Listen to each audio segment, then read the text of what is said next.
On a affaire à des gens qui sont dans des situations qui sont difficiles. D'avoir un journaliste qui arrive à l'intérieur de leur maison, qui vient toquer directement dans leur espace d'intimité, ça peut être pris de manière assez violente. Il y a quelque chose de l'effraction de l'intime sur lequel j'essayais d'être vraiment très précautionneuse. En France, 14,8 millions de personnes sont touchées par le mal-logement. Et parmi eux, plusieurs dizaines de milliers de Français ont fait le choix de s'installer au camping à l'année. Yuna Rivalin, journaliste à La Croix, a voulu comprendre ce phénomène qui prend de l'ampleur depuis 20 ans. Pour cela, elle s'est rendue en Vendée, dans plusieurs campings aux alentours de La Roche-sur-Yon, où des mobil-homes sont occupés, été comme hiver. Dans ce podcast, un journaliste de La Croix raconte les coulisses d'un reportage, d'une enquête ou d'une rencontre, ce qui s'est passé avant et comment il l'a vécu. Vous écoutez l'envers du récit.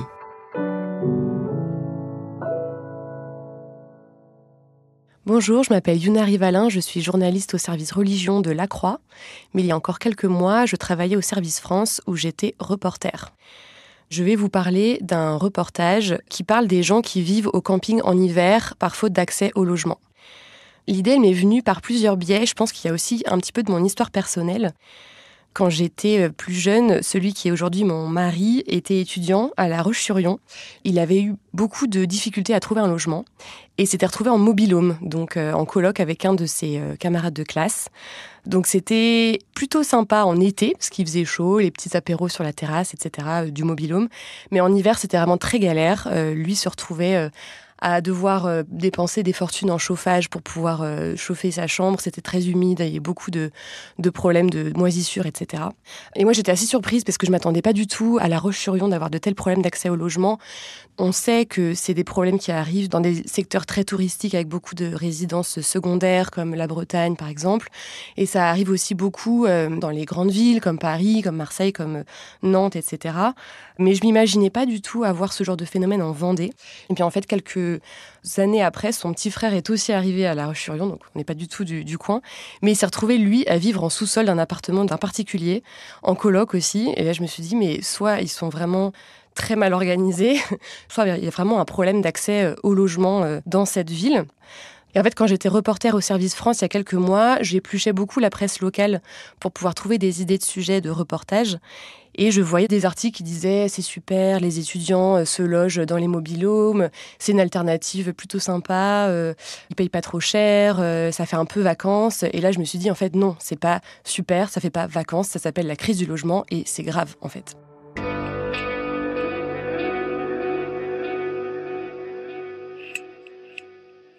Donc, appuyé aussi par les rapports de la Fondation Abbé Pierre qui se succèdent et qui parlent d'une augmentation de l'habitat permanent en camping qui est une conséquence directe de la crise du logement.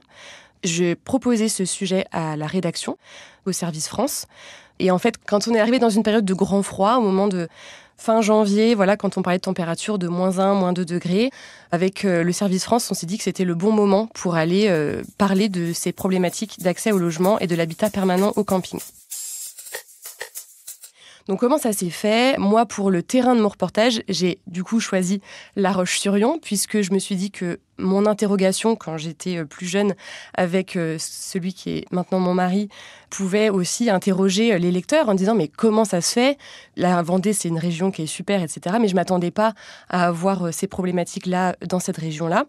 Donc j'ai appelé le camping où mon conjoint avait séjourné. Ça a été mon premier réflexe, en leur expliquant un petit peu la problématique, sans leur dire que je connaissais le problème de l'intérieur, mais en leur expliquant que voilà, je travaillais sur les problématiques d'accès au logement, d'habitat permanent au camping.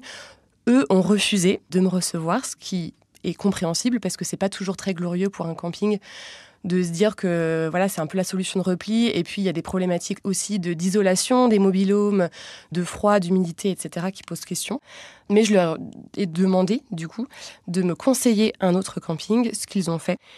Donc, je me suis retrouvée au camping d'Aubigny-les-Clouseaux. Je crois que c'est dans l'ouest de La Roche-sur-Yon. Et pour vivre le reportage jusqu'au bout, j'ai voulu prendre moi-même un mobil-home. Donc, j'ai réservé un mobil-home pour 3 jours et 2 nuits, puisque je voulais vraiment vivre ce que les gens dont je parlais vivaient.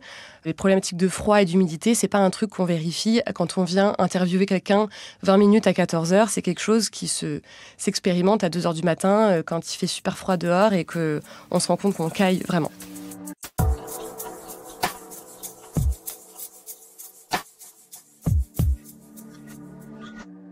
Donc, je suis arrivée ce jour de janvier au camping d'Aubigny-les-Clouzot avec une photographe qui était à l'époque en stage à la rédaction, qui s'appelle Claire Courion et qui m'a accompagnée durant toute la durée du reportage. Donc, on était logés ensemble en mobil-home.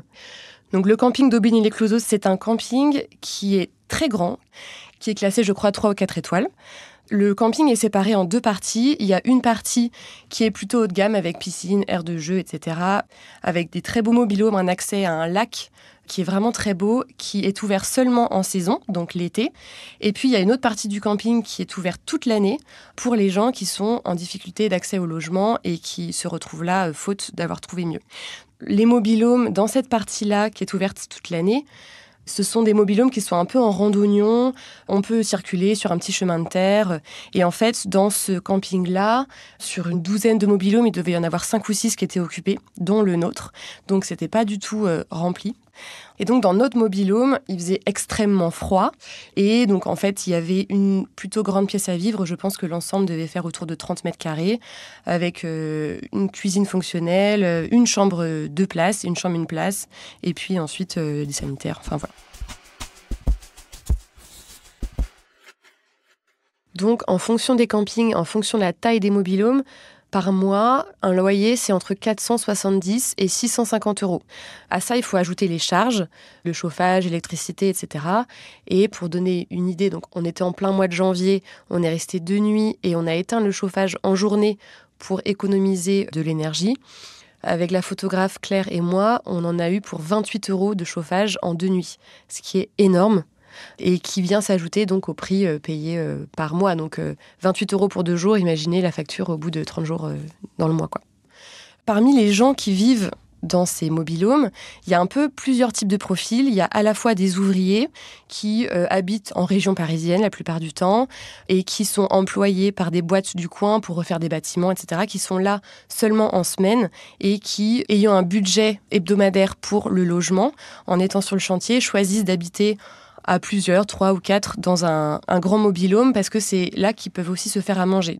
Mais il y a aussi des personnes qui sont là de façon temporaire, parce qu'ils ont vendu leur maison et ils attendent de pouvoir arriver dans une nouvelle. Et puis, il y a des gens qui sont là à très long terme, qui sont là depuis plusieurs années. Donc, le camping d'Aubigny-les-Clouzot, c'est là où on dormait, mais on en avait un autre dans lequel on a aussi été, qui lui avait, je crois, 37 mobil-homes. Et sur les 37, il y en avait 30 qui étaient occupés pendant l'hiver. Donc, c'était un camping qui accueillait des gens toute l'année et qui réservait les mobil-homes pour la saison de l'été seulement pour les touristes. Et donc les gens qui vivaient là toute l'année devaient se mettre en tente pour pouvoir accueillir les touristes saisonniers, en fait, les gens qui viennent là en vacances.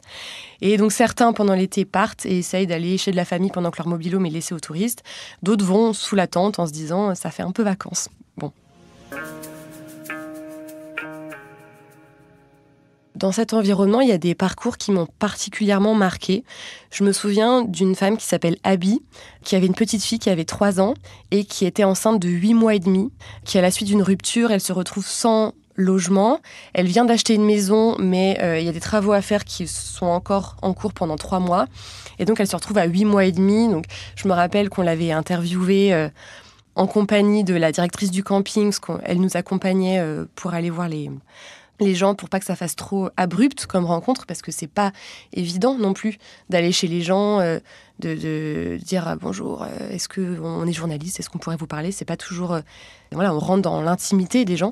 Et je me rappelle de cette femme qui avait un ventre énorme et qui peinait à se déplacer dans son mobil-home qui était quand même assez petit, à se glisser entre la table et la banquette en faux cuir, qui essayait et qui était très enthousiaste en disant, mais elle disait qu'elle était vraiment très heureuse de l'accueil en camping, qu'elle s'entendait très bien avec ses voisins, qu'il y avait des animations qui étaient faites pour Noël, pour la galette des rois. Enfin voilà, elle était très contente. Et nous, avec la photographe qui m'accompagnait, on était un peu abasourdis de voir ce genre de parcours en se disant mais cette femme est en... Enfin, comment ça se fait ? C'est une forme de détresse, quoi. En fait, on se sent très impuissant. Je me rappelle aussi de cette famille qui venait de Bastia. C'était des moniteurs d'auto-école qui avaient décidé de quitter leur job pour faire une reconversion professionnelle. Et par ailleurs, leur fils, qui avait 16 ou 17 ans, voulait faire un lycée professionnel dans le coin de La Roche-sur-Yon pour devenir vétérinaire. Et donc, ils avaient décidé de le suivre, puisque leur famille à eux vivait dans le nord de la France. Donc, ils voulaient se rapprocher de leur famille. Et en fait, sans CDI, ils ne trouvaient rien. Mais le camping ne demande pas de CDI, simplement des justificatifs de revenus sur les 3 derniers mois. Donc, pour des personnes qui n'ont pas de situation stable, mais qui ont des revenus qui sont stables, c'est une bonne option. En fait, c'est pas forcément une situation financièrement qui est avantageuse. Pas du tout. C'est juste que, faute de CDI, en fait, les gens sont obligés de se tourner vers cette option. Il y a aussi des gens qui avaient... Je me rappelle d'un monsieur qui était DJ, qui donc n'avait pas de CDI, qui me disait « J'ai fait 28 demandes de logement et j'ai eu 28 refus ». C'était ça, ou dormir dans ma voiture. Donc, en fait, j'ai fait le choix de venir habiter en mobil-home. Voilà, c'était un petit peu des parcours comme ça qui m'ont beaucoup marquée.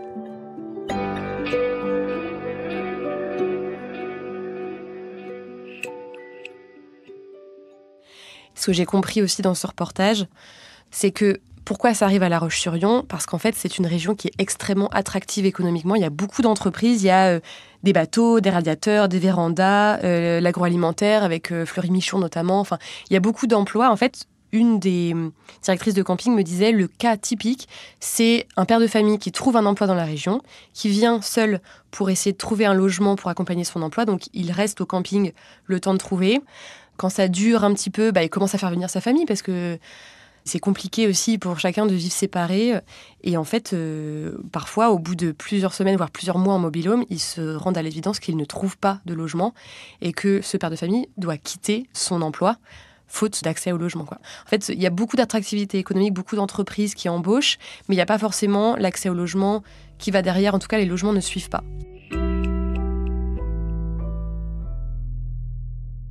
Alors, je ne sais pas si eux étaient conscients en tant que personnes habitant de façon plus ou moins permanente au camping, que c'était un phénomène national.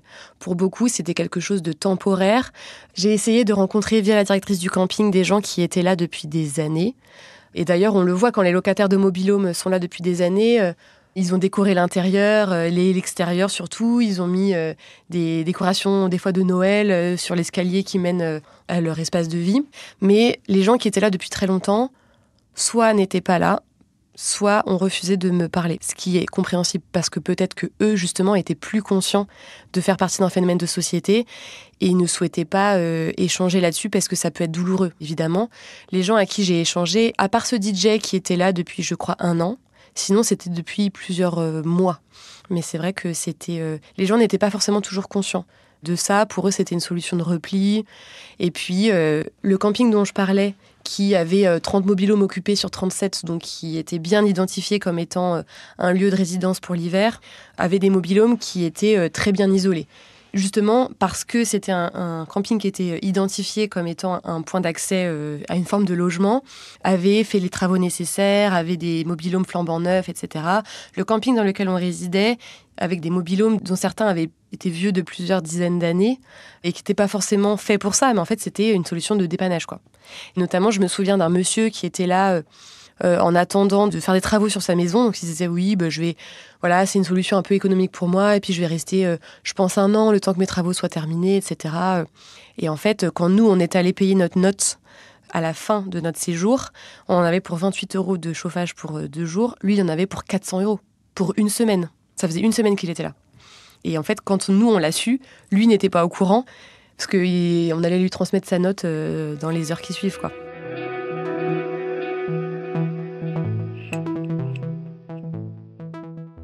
Quand je suis rentrée à Paris, j'ai écrit ce reportage et j'ai essayé au maximum de mettre en valeur les gens, parce que la question de l'accès au logement et de l'habitat permanent au camping, c'est un phénomène de société, mais en fait qui s'incarne chez des gens. Et je pense que c'est quelque chose qu'on essaye de faire beaucoup à La Croix, de mettre des prénoms sur des phénomènes de société.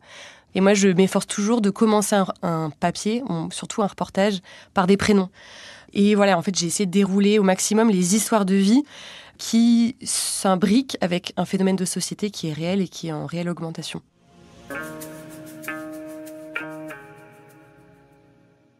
Ce que ce reportage m'a appris en tant que journaliste et en tant que personne aussi, c'était vraiment comment rentrer dans l'intimité des gens sans arriver de manière qui peut être prise comme agressive. C'est-à-dire qu'on a affaire à des gens qui sont dans des situations qui ne sont pas toujours simples, qui sont même difficiles. D'avoir un journaliste qui arrive à l'intérieur de leur maison, qui vient toquer directement dans leur espace d'intimité, ça peut être pris de manière assez violente. Il y a quelque chose de l'effraction de l'intime sur lequel j'essayais d'être vraiment très précautionneuse. Ça passe par ne pas aller rencontrer les gens la nuit, essayer au maximum d'être accompagnée par la directrice du camping qui est connue des gens qui vivent dans le camping pour essayer de faire le lien, de ne pas arriver vraiment de but en blanc en disant « alors racontez-moi, c'est galère ». Non, enfin, vraiment il y a quelque chose de prendre en compte l'intimité au maximum et être extrêmement délicat dans la façon dont on s'adresse aux gens. Et je pense que ça passait aussi beaucoup par le fait de vivre sur le camping, parce qu'en fait, comme on avait un mobil-home, les gens nous situaient un peu, enfin on se croise en fait dans les allées en terre battue. Les gens disent « ah bah c'est les filles du bungalow numéro 4 ». Enfin, il y a quelque chose du lien qui se fait par le fait qu'on vive même de manière très soudaine. Et en fait, nous, on est restés que 2 jours. Enfin, ça n'a absolument rien de comparable. Mais je pense que c'était aussi ça qui nous a permis de rentrer de manière délicate et précautionneuse dans l'intimité des gens et rentrer dans leur histoire.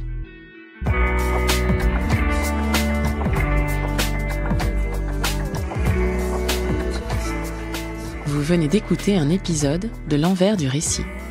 S'il vous a intéressé, n'hésitez pas à le partager et à vous abonner à notre podcast. Le reportage de Yuna Rivalin est à retrouver sur le site et l'appli La Croix. Le lien est dans le texte de description qui accompagne ce podcast. L'envers du récit est un podcast original de La Croix.